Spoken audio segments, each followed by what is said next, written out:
Hello বন্ধুরা, আমার চ্যানেলে আপনাদের সকলকে স্বাগত। আজকে আমি চলে এসেছি আরও একটি নতুন রেসিপি নিয়ে। আজকে আমি বানাতে চলেছি মাছের পাতুরি। তবে আজকের রান্নার বিশেষত্ব হলো ভেটকি, চিংড়ি বা ইলিশ যেসব মাছের পাতুরি হয়ে থাকে আমি এখানে সেগুলির কোনোটি ব্যবহার করিনি। আজকে আমি বানাতে চলেছি সিলভার কাপ মাছের পাতুরি। এর জন্য আমি একটা বড় সাইজের সিলভার কাপ মাছের পেটের অংশ নিয়ে নিয়েছি। মাছগুলিতে নুন ও হলুদ মাখিয়ে আধা ঘন্টার জন্য রেখে দেব। মশলা হিসেবে আমি এখানে ব্যবহার করছি 2 চামচ সাদা সর্ষে, 2 চামচ কালো সর্ষে এবং 2 চামচ পোস্ত বাটা।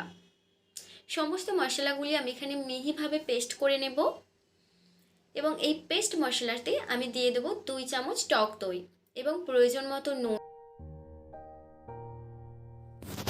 মশলার পেস্টটি ভালোভাবে মিশিয়ে নিয়ে এর মধ্যে আমি দিয়ে দেব মাছের পেটিগুলি। মাছের পেটিতে ভালোভাবে মশলা মাখিয়ে নেব এবং আরও 10 মিনিট ঢাকনা দিয়ে রেস্টে দেব। ততক্ষণে আমি পাতুরি বানানোর জন্য যে কলা পাতাগুলি ব্যবহার করব সেগুলিকে এভাবে তাওয়ায় একটু গরম করে সেঁকে নেব। এভাবে সেঁকে নিলে ফোল্ড করার সময় পাতাগুলি ভেঙে যায় না। পাতাগুলি সেঁকা হয়ে গেছে। এবার আমি একটি পাতাতে একটি করে মাছ এবং সামান্য একটু মশলা দিয়ে তার উপর একটি কাঁচা লঙ্কাকে চিড়ে দিয়ে দিলাম। এবার আমি পাতাটিকে একটি পার্সেলের আকারে গড়ে নেব এবং ভালোভাবে সুতো দিয়ে বেঁধে নেব।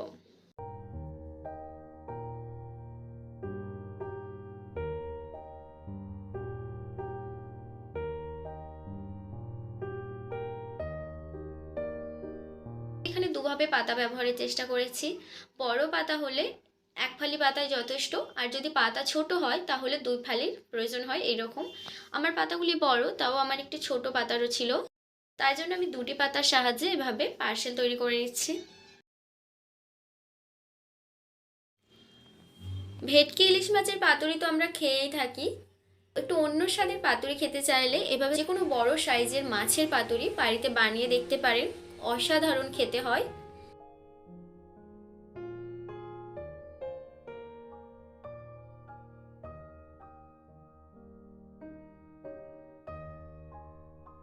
আমার সমস্ত পাতুরিগুলি এভাবে বাঁধা হয়ে গেছে। এবার আমি একটি প্যানে সামান্য একটু তেল গরম করে তার মধ্যে পাতুরিগুলি দিয়ে দিলাম এবং ঢাকনা দিয়ে প্রায় 10 মিনিট হতে দেব।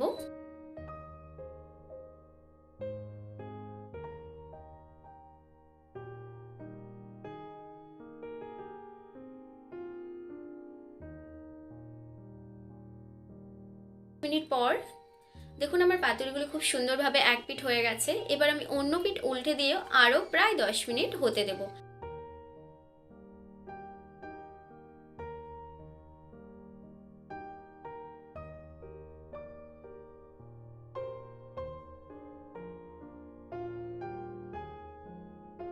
আমার পাতুরিগুলো রেডি হয়ে গেছে। এবার আমি ঠান্ডা করে নিয়ে আপনাদের খুলে দেখাচ্ছি পাতুরিগুলি কতটা সুন্দর হয়েছে।